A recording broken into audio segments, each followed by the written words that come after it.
We're going to get started working on the data collector here, and this part's all pretty easy. We need to export all of our points from our project here, so we can bring them in on a flash drive to our computer. And it's pretty simple. We just go to the menu up here where there's 3 lines up in the corner, and we want to get to the job, so we click where it says job 9605 Target. And at the bottom there, it says export in the middle.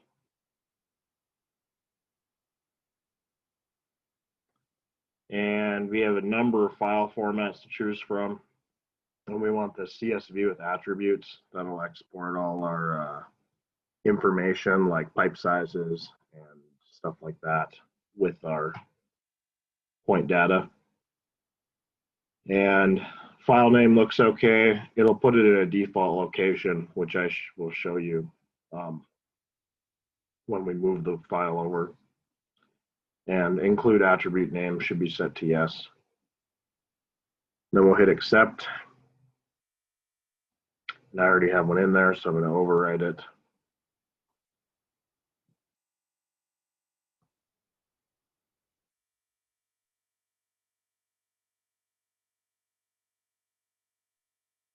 And it's done.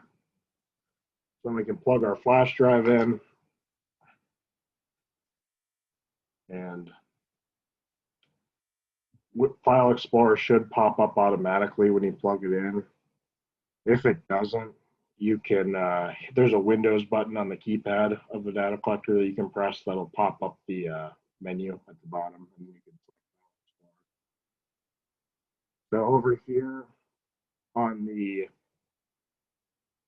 left side of the Project Explorer, there's a pinned folder under the quick access called projects. And that's where our files are stored.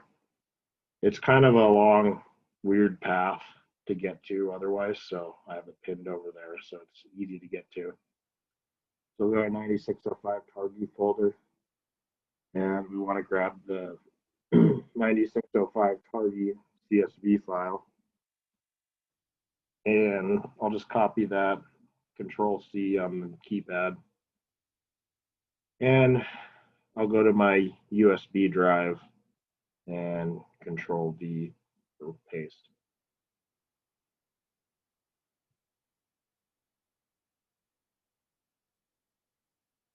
Then we'll go down to the menu down here, or the taskbar, and eject our flash drive.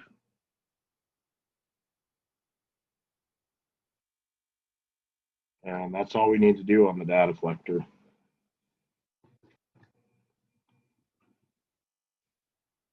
So then we'll move over to the computer.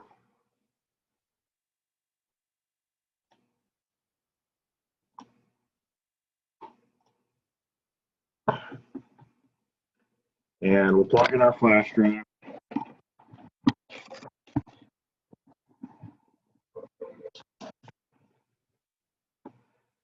And go take a look at our file. The nice thing about having it export as a CSV is,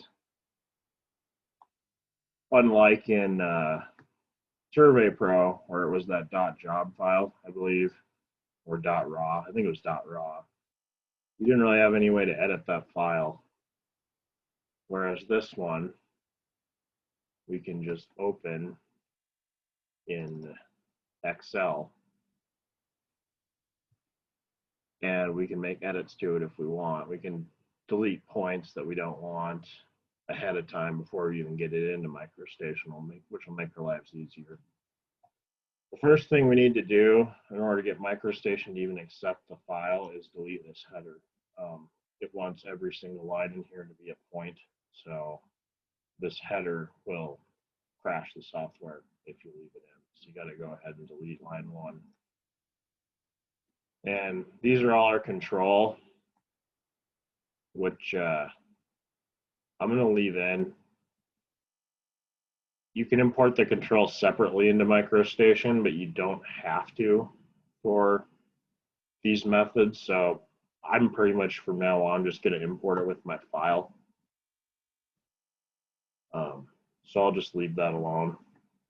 This auto 0000 point looks like an error or something. It doesn't have any chain code or attribute code with it. So I'm going to go ahead and delete that.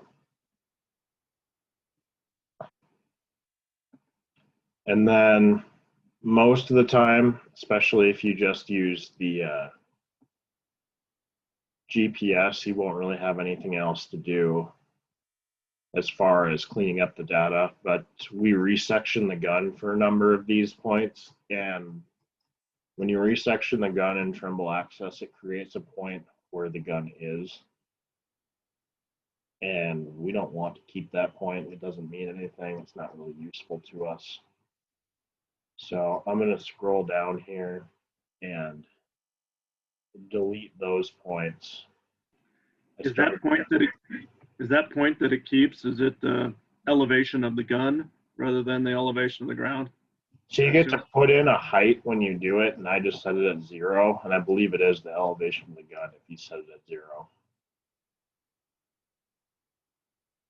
But you could also set a height, and then like if you set a control point where your resection was, you could actually create a point there using that feature. But I always, if I'm just using the gun at that point, I'm not going to set up there again. I just set the elevation to 0. And then it is the elevation of the instrument itself. But I named all the points RES 1, 2, and so on. And I'm just going to get rid of them now. If you ever want to go back to them, they're of course still stored on the data collector. So you're not losing any data doing this, but it's not going to be helpful in our microstation drawing.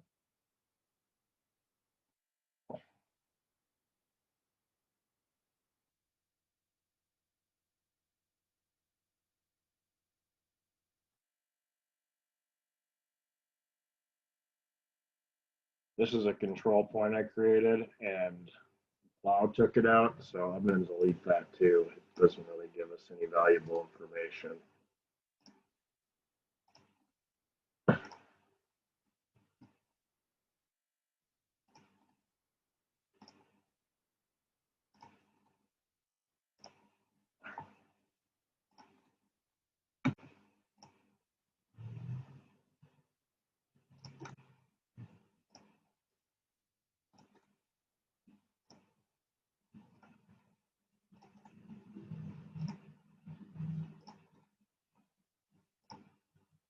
Oh, missed one.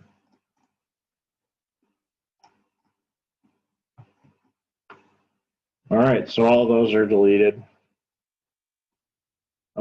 One thing we ran into on this survey, probably not going to be something you have to deal with often, but with this new begin line, end line points or chain labeling system, it's very important to keep your points in sequential order as you work. You can skip point numbers, but you definitely want to go in ascending order the whole time. The problem we had on this job is both us and the other crew started at 100,000. So the first time I imported it into MicroStation, I just told it to move to the next available point number if there was the same. And it screwed up all the chains because it put some of the other crew's chains in the middle of our chains. And so what I ended up having to do was renumber our points to 200,000, starting from 200,000. And I'm just going to show you guys how to do that real quick in case you ever have that problem. It's really easy in Excel. So for the first point we want to renumber, we'll just call it 200,000. And then the next one we'll do 200,001. Then we'll just highlight these two and drag it down.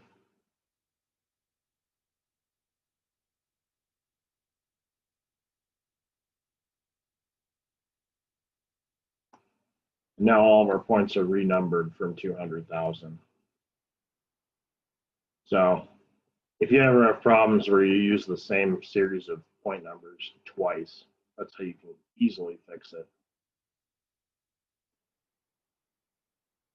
And then we'll save the file, and it's ready to be imported into MicroStation.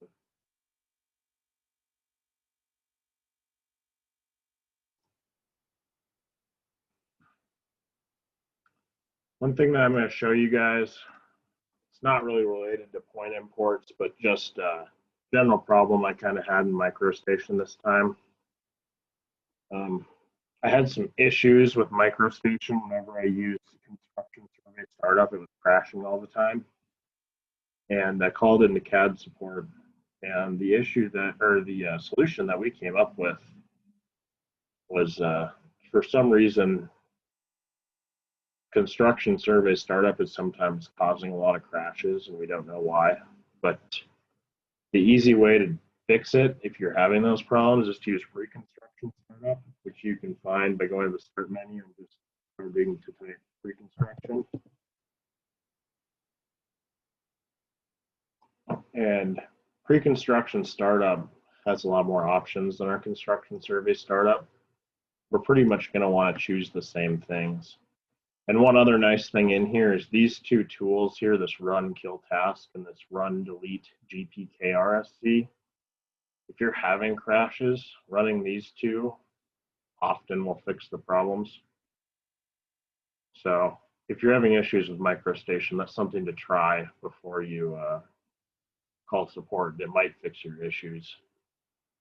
So just like construction survey startup, we're going to choose enhanced workspace and survey English for our work group. And if you're in the Bozeman office, you'd choose Bozeman as your server. But on the VPN, you're connected in the Helena headquarters. So I'm going to keep it chose to Helena. And we want to start Power Geopack. And then we just click Start Power Geopack. And wait for it to launch.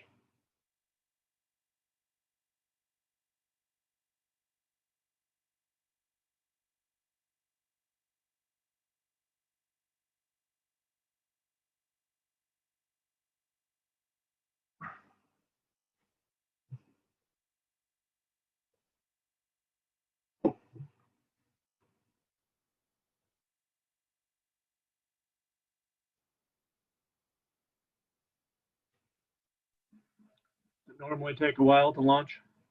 Yeah, even in the office, it takes a few minutes.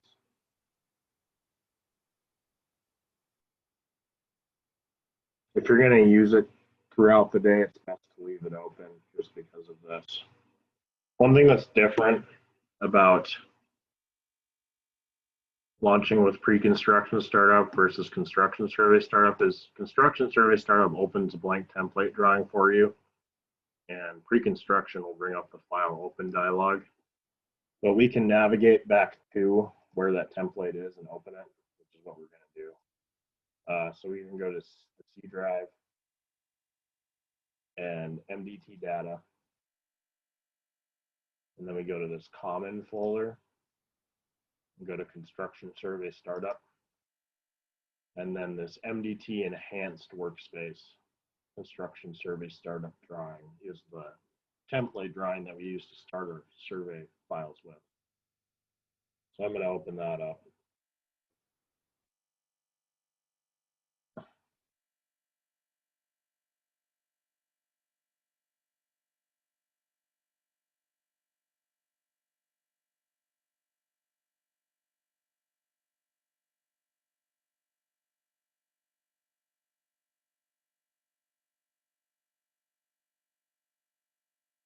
Eventually.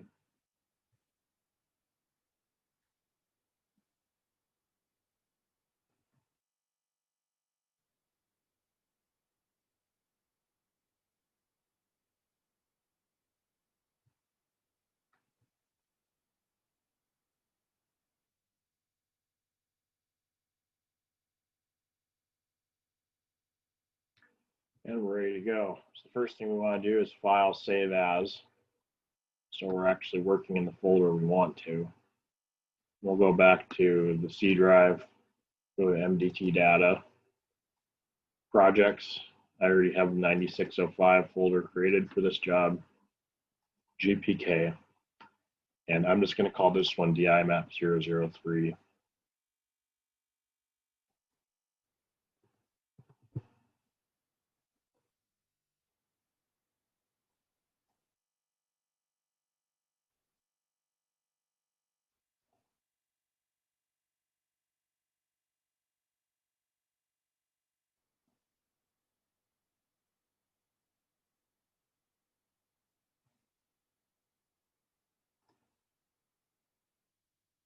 The one nice thing that's changed in the template drawing recently is our coordinate system is correct from the start.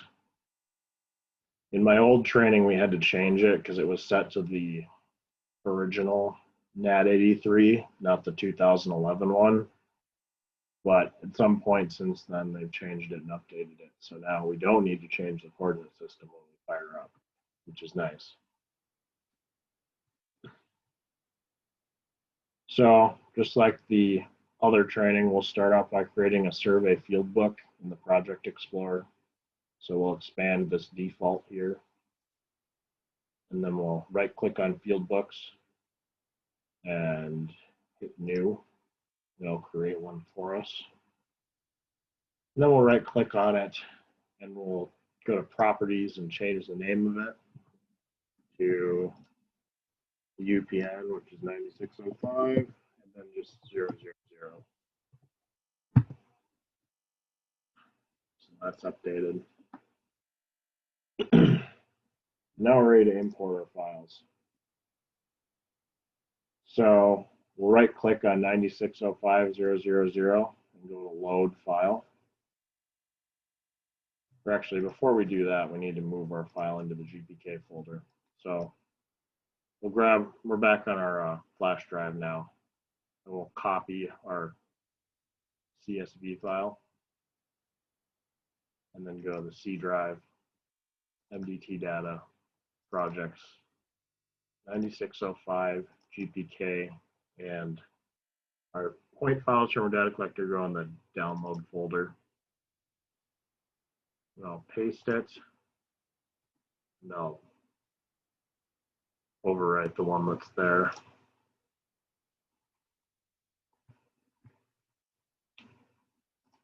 Now we can go ahead and go to load file.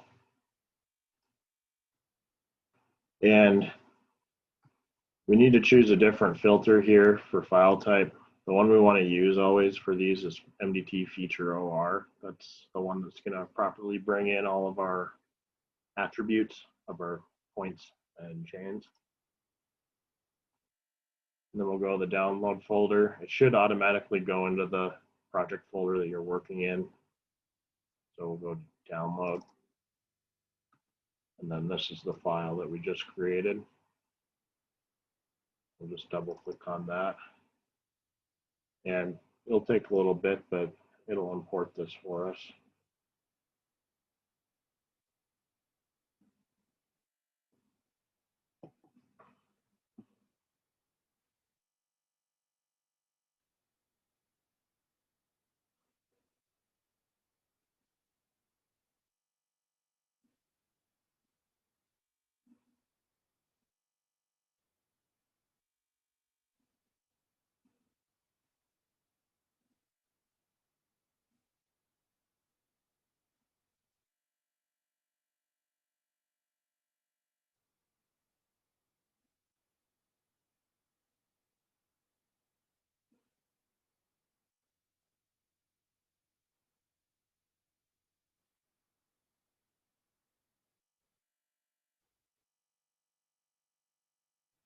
And it's imported, so we're going to double click the center mouse wheel to do a zoom extents.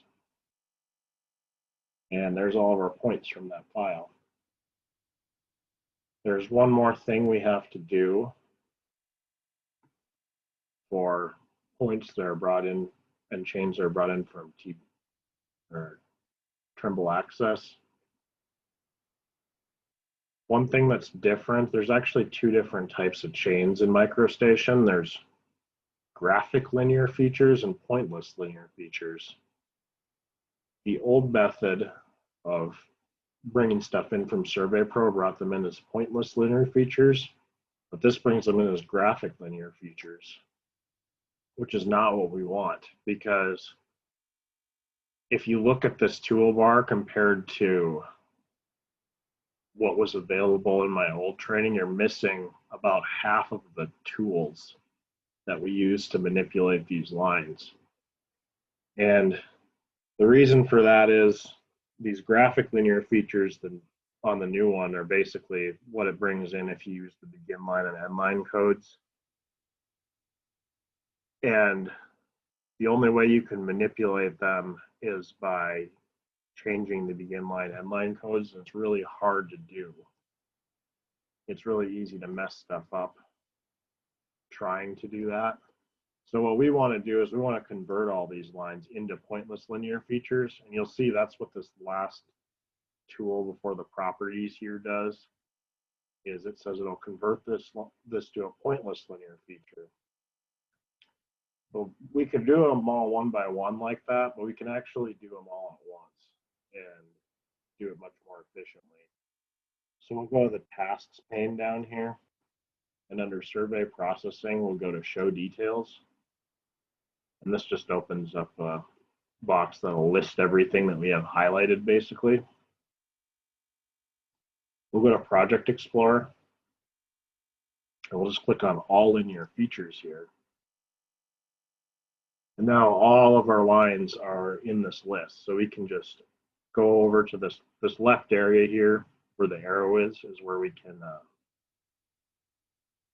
highlight or select linear features. So I'm just going to start here and drag all the way down to the bottom and get all of them highlighted.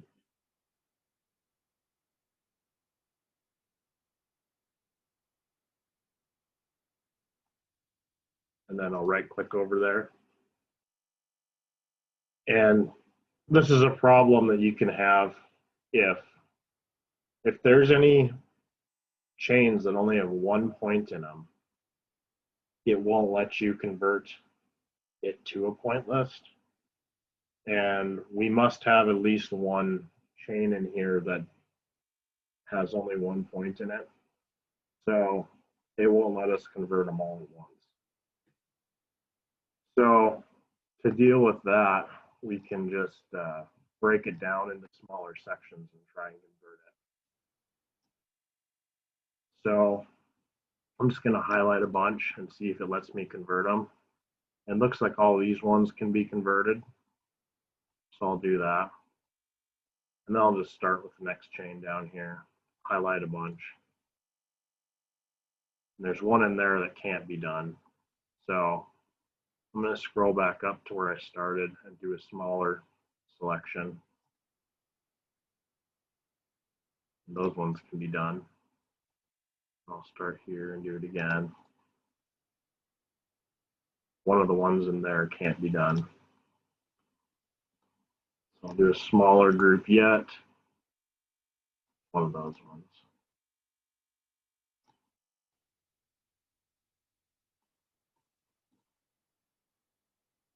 That one, TOB10. So I'll start after that one, do some more. There's another one in there that can't be done. I'll go back up to TOB10.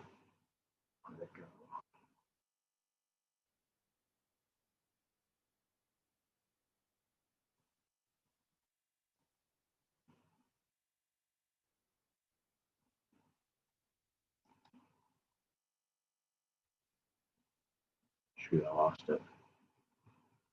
I'll start at the bottom and go up.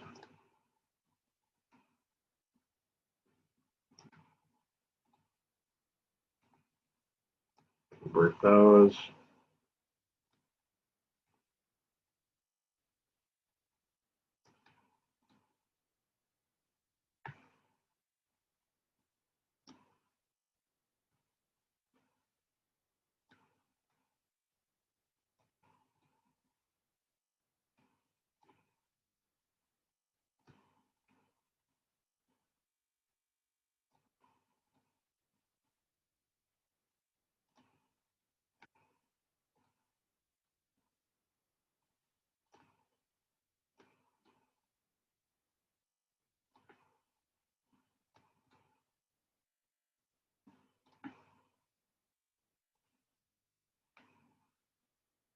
It's one of these cross sections that's messing it up.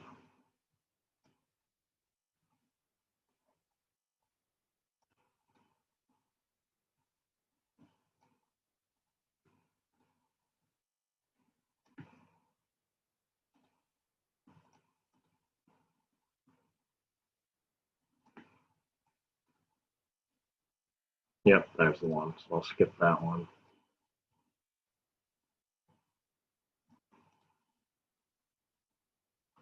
And you guys get the idea. We're just trying to get all these converted to pointless. So then you click on them. Oh, that one's not a point list yet. Find one that is.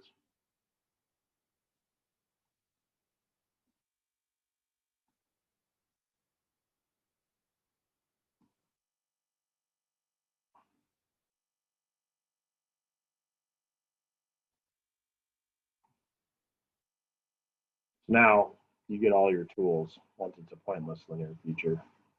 And then you can edit it as I showed in the other training. Anyone have any questions? No, I'm good.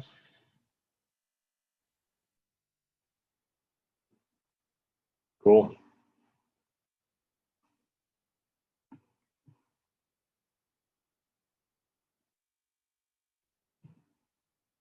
All right.